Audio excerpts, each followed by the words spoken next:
On my right, we got Sayad. Make some noise.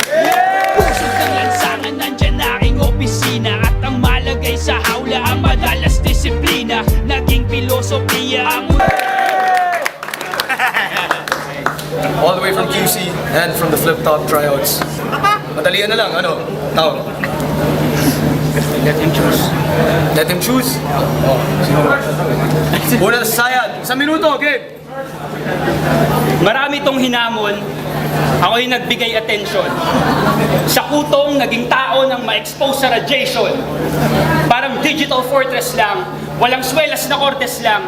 Yung mukha niya kaya ba sikat siya sa perya kahilera ng mga special attraction. Kababuyan niya may class. Nagjajakol siya gamit chani at magnifying glass.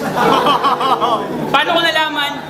May tengang lupa, ang balita may pakpak. Yung edits niya daw gamunggo at puwet niya wakwak. Kumbaga sa puta, isa ka ng latak, laspag. Food trip mo basura, pagkaing pagpag.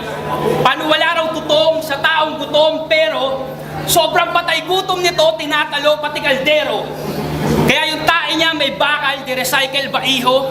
Iniipon, binibenta sa junk shop, kinikilo. At pag hindi nabili, ito yung makulit. Yung tae niya, iniinit, kinakain niya ulit. Time. 1 minuto. Taki na pati yung pag-aaral ko, ginawa mo ng paksa. Mayabang ka, palibhasa, scholar ka ng syota mong bakla. At kamukha ko daw si Andrew E.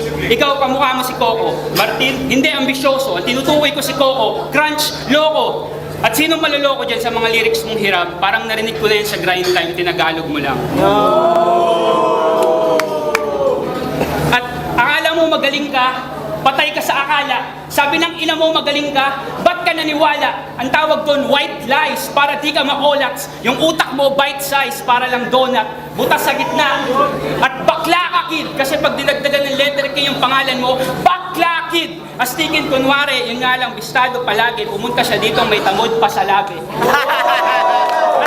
At malamang ang dahilan kung ba't ito naging bayot na retarded. Kasi tinalo niya pa si Sakuragi at Miyagi sa paramihan ng busted.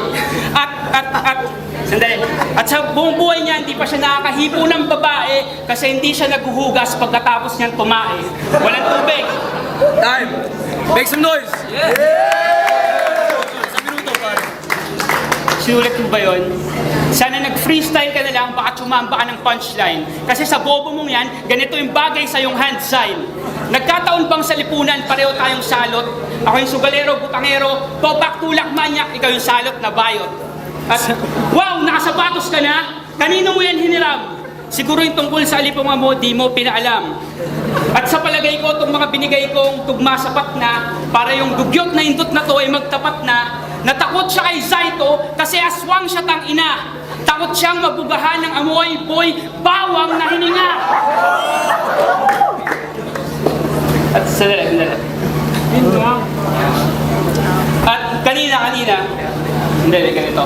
Yung itim mong yan, mas maitim pa yung budhi mo sa batok. Pumunta akong CR kanina, may tae, sabi nila ikaw yung huling pumasok. Sige. Time. Lahat ng boto OT. Kanina sa Sayad nagsimula. Hindi ko na kailangan ng baril na totoo kung para lang sa'yo sapat na yung kamao. At kung sinasabi mong gwapo ka, talentado ka, kahit tanungin mo si Kuya Jobert, sasabihin niya, gago ka, talentado ka, panupuro ka, nalang kahibangan. Pumasok ka ng flip top para mapagtawanan at mapaglaruan kahit yung hamon mo, insulto. Nag-enjoy naman ako na tumiris ng kuto. Check. At hindi ako nandito para lang sa boto ng judges. Ang burahin ka sa mundo, tang-ina priceless, and call me your highness. Hindi ako sabog. Yung nanay mo buntis, kaya hindi ako baog. So,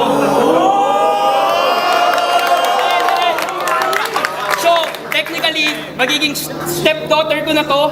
King ina mo, ibabalik na lang kita sa sinapupunan ng ina mo, tas pa-abort kita. Kaya malamang yung video na to, di mo na mapanood.